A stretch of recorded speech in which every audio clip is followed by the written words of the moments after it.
The summer I turned 18, I moved into a quiet suburban neighborhood with my mother.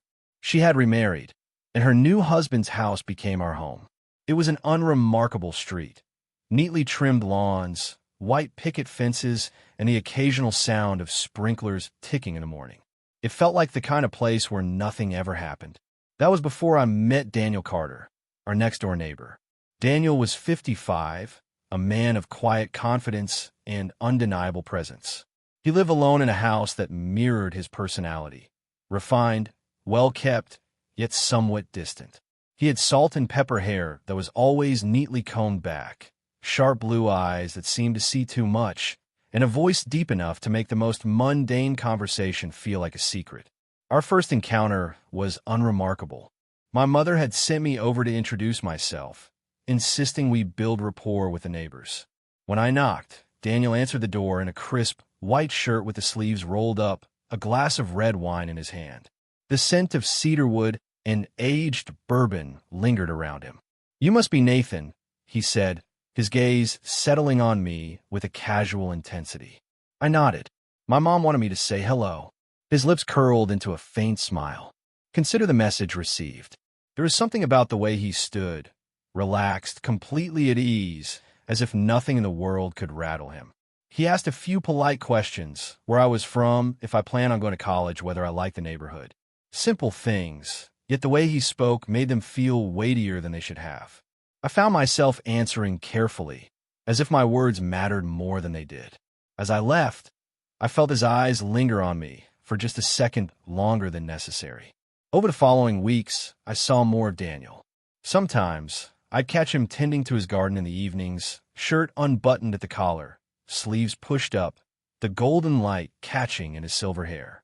Other times, he would sit on his porch with a book and a glass of something dark, always looking as though he belonged to a different time, like he was a man out of place in this quiet little neighborhood. We started talking more, mostly by chance.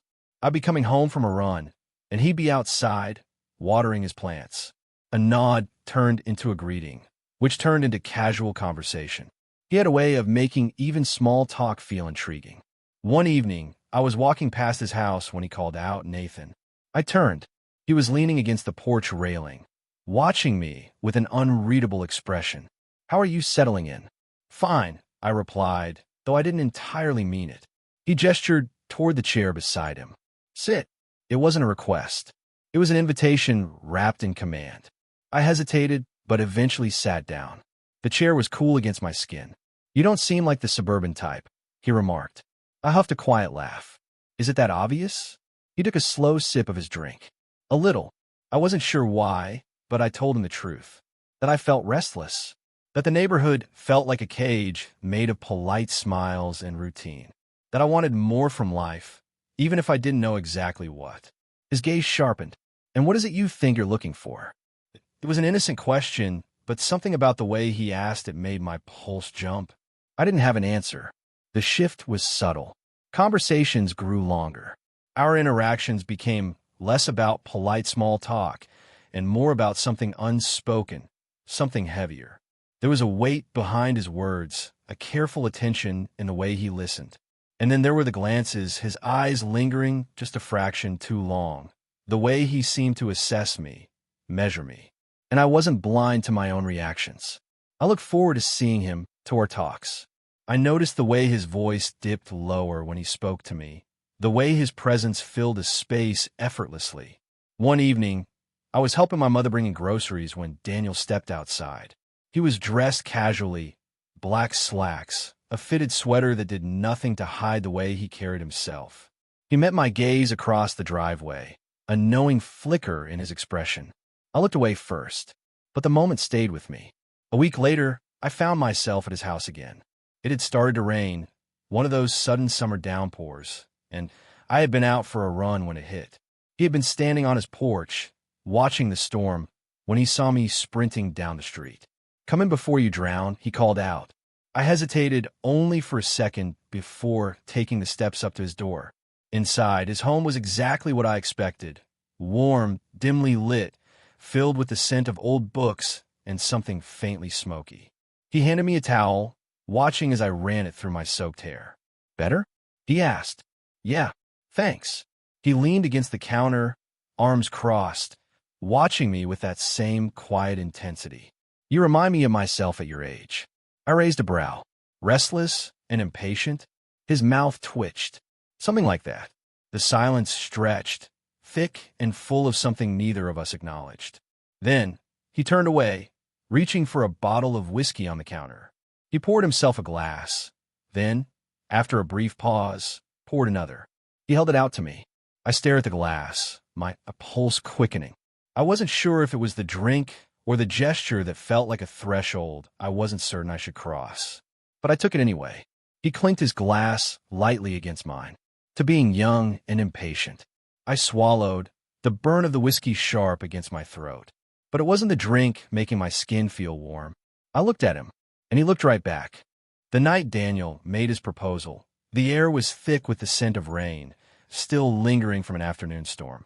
The pavement was damp, reflecting the glow of streetlights and rippling pools, and the sky had settled into a deep navy, the last remnants of daylight barely clinging to the horizon. I hadn't planned to see him that night. I had been sitting on my bed, scrolling mindlessly through my phone when my bedroom window flickered with light, Daniel's porch lamp switching on. I told myself I was just stepping outside for fresh air, that it was nothing.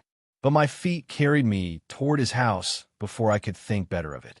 He was already outside, leaning against the railing with a cigarette between his fingers. He rarely smoked, but when he did, he made it look effortless like something from an old film. The glow of the ember lit up the sharp angles of his face, casting shadows beneath his cheekbones. He saw me approaching and exhaled a slow stream of smoke. Couldn't sleep? I shrugged. Didn't feel like staying in. His lips quirked at the corner, a ghost of a smirk. He nodded toward the chair beside him, the same one I had sat in weeks ago. Have a seat, then. I did. The silence between us was familiar by now. Not awkward, not strained. Just full. I watched as he took another drag of his cigarette, his fingers steady, his posture relaxed. There was something in the way he existed that unsettled me. He was too composed, too self-assured. You ever wonder, he said suddenly, flicking ash over the railing, how many moments in life are decisions we don't even realize we're making? I glanced at him. What do you mean? He tapped the cigarette against the ashtray, watching the embers smolder. You think you're just going for a walk, just stopping by for a conversation. But maybe it's something else. Maybe it's a choice that changes everything, and you don't even know it yet.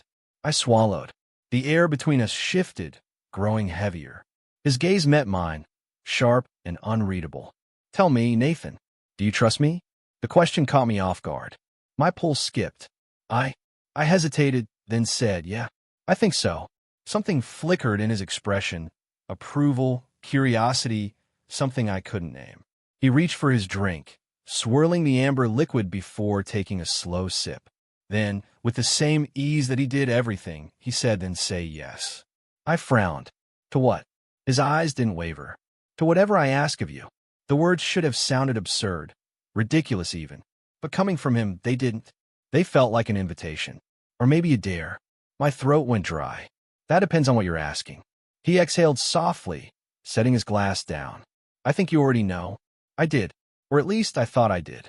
There was no dramatic declaration, no over-explained confession. He simply let the moment hang there, letting me decide what it meant. And that was the most dangerous part. He wasn't pushing me. He was allowing me, giving me space to choose. And God help me, I wanted to. The realization hit me like a spark catching fire. I had spent weeks hovering at the edge of something unnamed, pretending I wasn't drawn to him in ways I shouldn't be. Pretending I didn't notice the way he watched me, the way he measured his words like he was waiting for me to understand something he already knew. I licked my lips. If I say yes, what happens then? Daniel leaned forward slightly, resting his forearms on his knees. Then we stopped pretending. It was such a simple answer. No promises, no reassurances, just the truth laid bare. My heart pounded so loudly I thought he might hear it. The air between us was crackling, like the static charge before a storm. I knew I should say no. I knew this was reckless, dangerous even. He was 37 years older than me, a man with experience, control, and the ability to turn a simple conversation into something intoxicating. But I also knew that walking away would feel like severing something already entwined in me. I took a breath. My decision settled in my chest, solid and irreversible. Then quietly I said yes. Daniel studied me, his expression unreadable. Then, slowly, he smiled, not triumphant, not smug, just knowing. Good, he murmured. And just like that, the line was crossed. I knew I could never go back. The first time it happened, it was slow, calculated, a decision neither of us spoke aloud, yet both of us had already made. It was a week after I had said yes. Daniel hadn't rushed me. He hadn't pushed. Instead, he let the days pass like nothing had changed, though we both knew they had. The weight of that night sat between us like an unsaid promise. It was in the way his fingers brushed my wrist when handing me a drink, the way his gaze lingered just a second too long, the way my stomach twisted in anticipation every time I saw him. I had never wanted anything so recklessly before. And then, one evening, the tension finally snapped. It was late, past midnight. I had been lying in bed, staring at my ceiling, when I heard the chime of my phone. Daniel, awake? My pulse jumped. I stared at the message, rereading it, as if the words might shift into something else. Then, without thinking, I typed, yeah. There was no response, only the soft sound of my window creaking open minutes later. I sat up sharply, my breath catching as I turned to see Daniel standing just outside. He was bathed in moonlight, a silhouette against the night, his expression unreadable. Let me in, he murmured. I hesitated, not because I didn't want to, but because I knew this was the moment, the point of no return. But I had already said yes, hadn't I? My hands moved before my mind could second guess, unlatching the window. He climbed inside with effortless grace, landing in my room like he belonged there. For a moment, we just stood there, the silence pressing against my ribs. His gaze swept over me. Bare feet, loose t-shirt, the blanket still tangled around my legs. You look nervous, he murmured. I swallowed. I'm not. His lips quirked. Liar. Then before I could think, before I could even breathe, his fingers brushed my jaw, tilting my face up, and then heat. His lips on mine, slow and deliberate, like he was giving me one last chance to pull away. I didn't. I leaned in, fingers gripping the front of his shirt, pulling him closer. The room felt too small, the air too thick. His hands moved to my waist, steady and certain, grounding me even as everything inside me unraveled. I had never been kissed like this before, like I was something precious and dangerous all at once. When we finally pulled apart, my chest was rising and falling too fast, my skin burning in a way that had nothing to do with the summer heat. His thumb traced my lower lip, his voice lower than I'd ever heard it. Are you afraid? No, I whispered. And maybe that was the biggest lie of all. The weeks that followed were a blur of hidden moments. A stolen touch here, a lingering glance there. Every second we spent apart only made the next feel more inevitable. We were careful. We had to be. The walls in my house were too thin, the neighborhood too watchful. But Daniel knew how to be discreet. He had perfected the art of slipping through the cracks of expectation, existing just outside the edges of suspicion. And I followed. Some nights I would sneak out, slipping through my window into the dark. His house was always waiting, its porch light off, the door unlocked just enough for me to slip inside. The moment the door clicked shut behind me, his hands would be on me. There were no words, no small talk, just the sharp, desperate pull of bodies colliding in dim light, the rush of heat against skin, the muffled gasps swallowed by the night. It was thrilling. It was reckless. And it was inevitable. But the thrill came with a price. Because when the sun rose, I was still 18. And he was still 55. And nothing about that could be ignored forever. The first time the guilt sank its teeth into me, it was unexpected. I was sitting across from my mother at breakfast, her voice distant as she talked about something mundane, groceries, errands, my stepfather's work schedule. But I wasn't listening. My mind was still tangled in last night, in the feeling of Daniel's hands on my skin, the low rasp of his voice in my ear. I shifted in my chair, suddenly restless, suddenly wrong. Are you even listening, Nathan? My mother's voice snapped me back. Her brow was furrowed, concern creeping into her expression. Yeah, I muttered. She sighed, sipping her coffee. You've been distracted lately. I forced a shrug. Just tired. A lie. Another one. But she accepted it with a small nod before turning back to her plate. I exhaled slowly, gripping my fork tighter, willing my hands to stop shaking. How long can I keep this up? How long before someone noticed the way my eyes darted toward Daniel's house too often? The way I slipped out at night? The way I came home smelling like something I couldn't explain? The rush of secrecy was intoxicating, but it was also suffocating. And somewhere deep inside, I knew something had to give. The first crack in our perfect, hidden world came on a Sunday afternoon. I had been walking home from the store, my bag weighed down with useless groceries, when I saw Daniel on his porch. But he wasn't alone. A woman stood beside him. Younger than him, but still far older than me, with perfectly styled dark hair and a sharp, knowing smile. She was touching his arm lightly, laughing at something he had said. And Daniel, he was laughing too. Something inside me twisted. It wasn't jealousy, not exactly. It was something colder, something like doubt. Had I been naive? Had I convinced myself that what we had was something more than it was? Daniel turned slightly, his eyes flicking toward the street, and for the briefest second, our gazes met. I waited for some kind of reaction, acknowledgement, a shift in expression, anything. But he only held my gaze for a moment before looking away. Like nothing had happened. Like I was nothing. I kept walking, my chest tight, my fingers digging into the plastic of my grocery bag.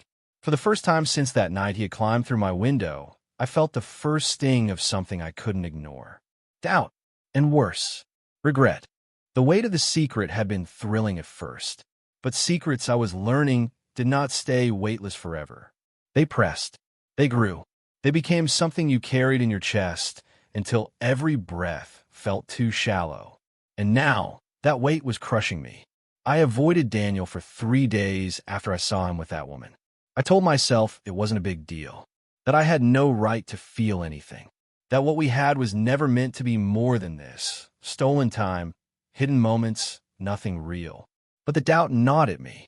I ignored his texts, ignored the way my feet itched to carry me back to his house. I lay awake at night, staring at my ceiling, wondering if he had noticed my absence, if he cared. On the 4th night, my phone buzzed. Daniel, come over. I stared at the message, my pulse thrumming. I almost didn't go. Almost. His house was dark when I slipped inside. The door wasn't locked. It never was for me.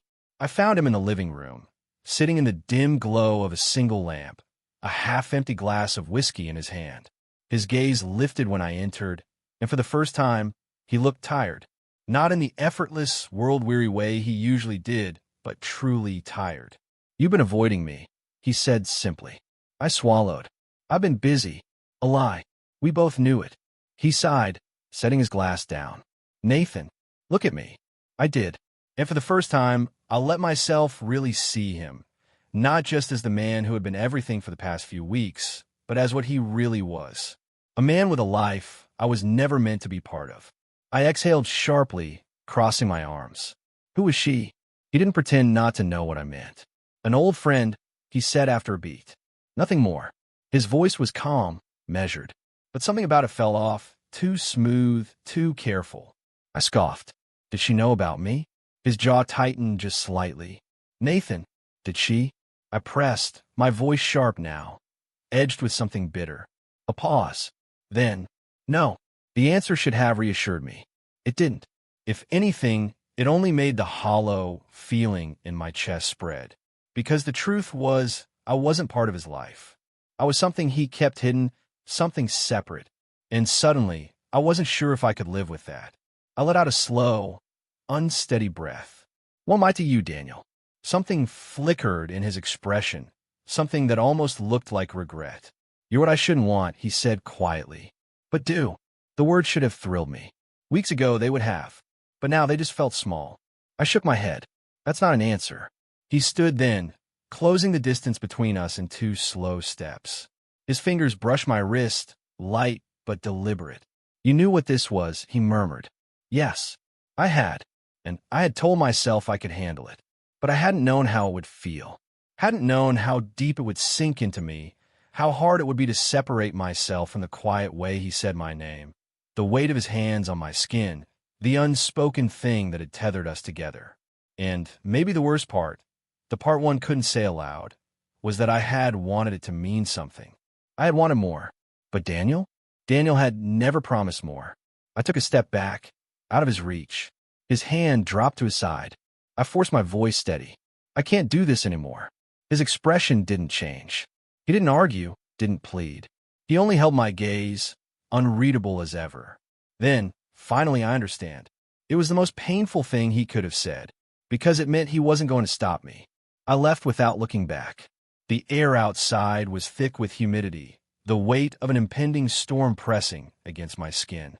I walked down the street, my pulse hammering, my hands clenched into fists. I didn't cry. I thought I might. But instead, all I felt was hollow. I told myself it was for the best. That Daniel and I had been a fire waiting to consume itself. That I had done the right thing. But as I climbed back through my bedroom window, as I lay in bed staring at the ceiling, alone this time, truly alone, I wondered if doing the right thing was supposed to hurt this much. And I wondered, would he miss me?